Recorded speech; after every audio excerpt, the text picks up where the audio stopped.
How's your day? I hope it's good. Mine was pretty decent. It was very kind of slow at work. We were a little bit short-staffed, but we got a lot done. It's slowing down a bit, which I like. Anyway, today's mindful message, we are talking about ways to help you keep your kids connected to their friends over summer. I know it's hard.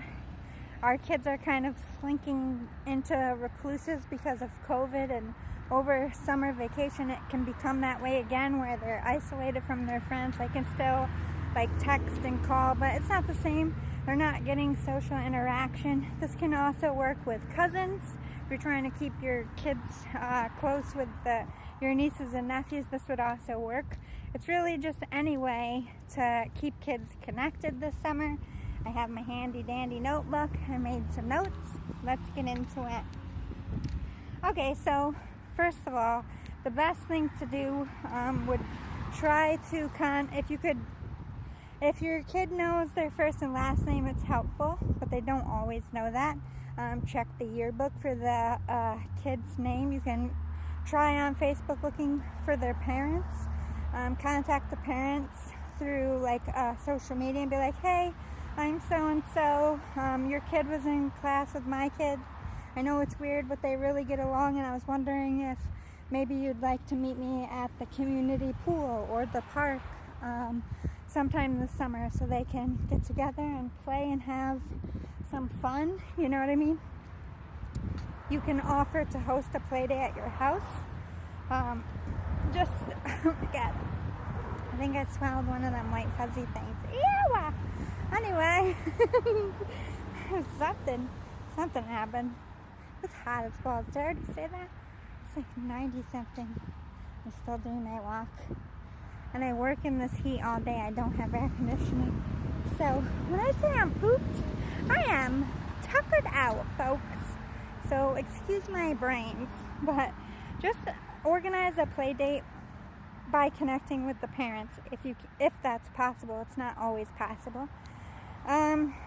If you do know them well and you have phone numbers, your kids can text and be like, hey, I have a pool. If you ever want to come swimming, just call me. Maybe you can come swim. My mom or dad will pick you up. We can organize it. Pool parties are also cool if you want to have your kids' friends come in multiples. Everybody loves a good pool party or a cookout, and that's a good way for you to mingle with the other parents as well and get to know a little bit about them. Maybe you could carpool to school sometimes, or go trick-or-treating together or whatever. It's always nice when your kids' friends and their parents get along. Your kids' friends are more apt to stay with you longer if it becomes like a family type of thing, but you don't have to. You can still stay separate and organize those play dates with just the kids. Bike rides a couple times a week.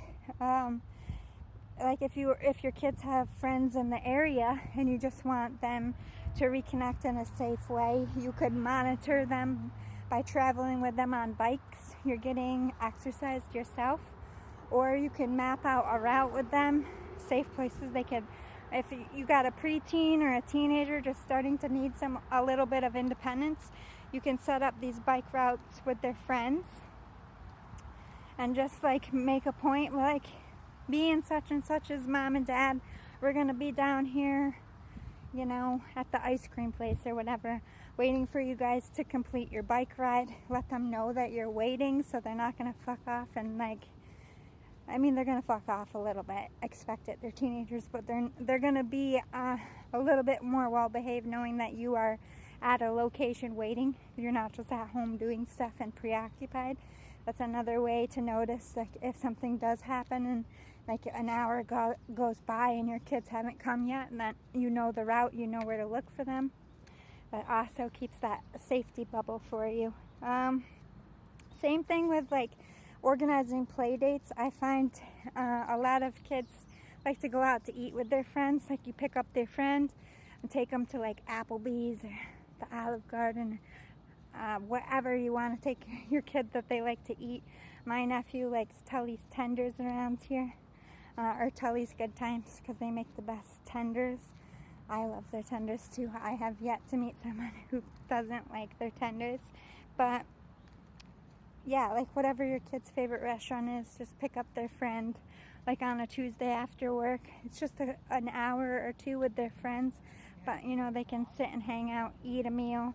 You're not taking a whole family out, so it's cost effective.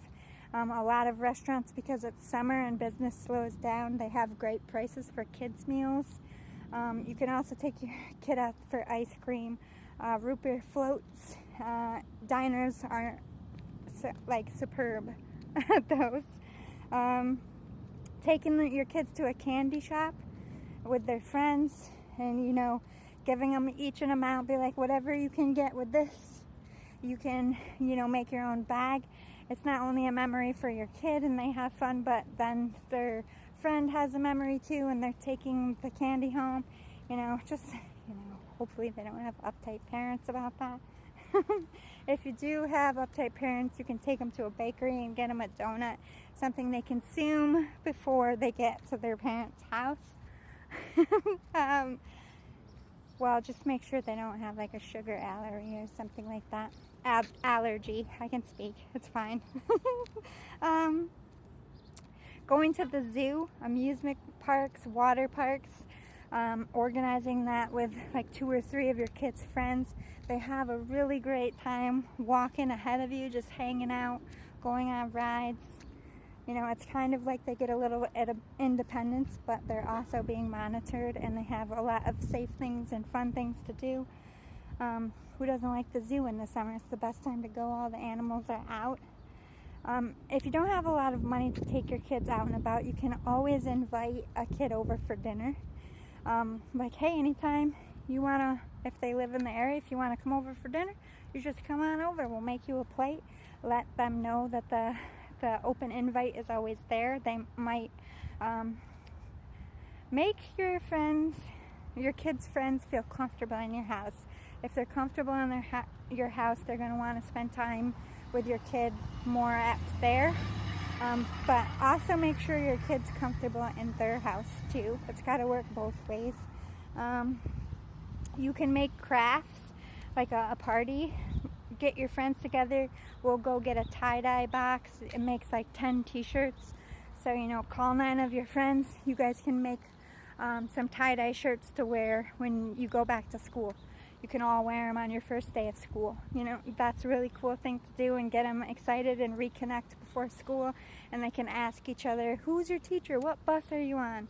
You know, that kind of stuff is really cute.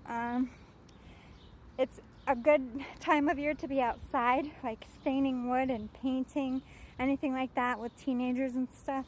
It really gets them off their devices and outside and spending time together doing cool stuff.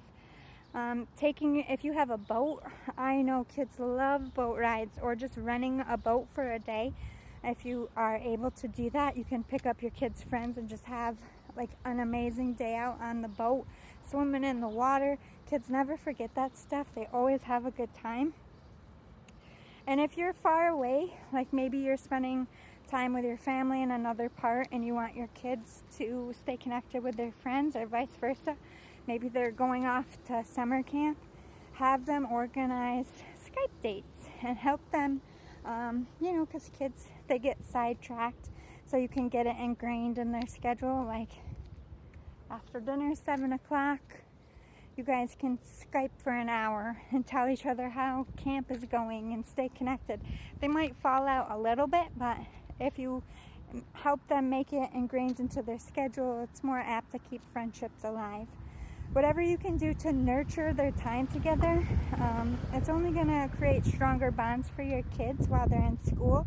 And the school years and your friends that you have in school are like some of the most important friends you'll ever have, and they really help you develop your life, and you experience a lot of adventures with these friends.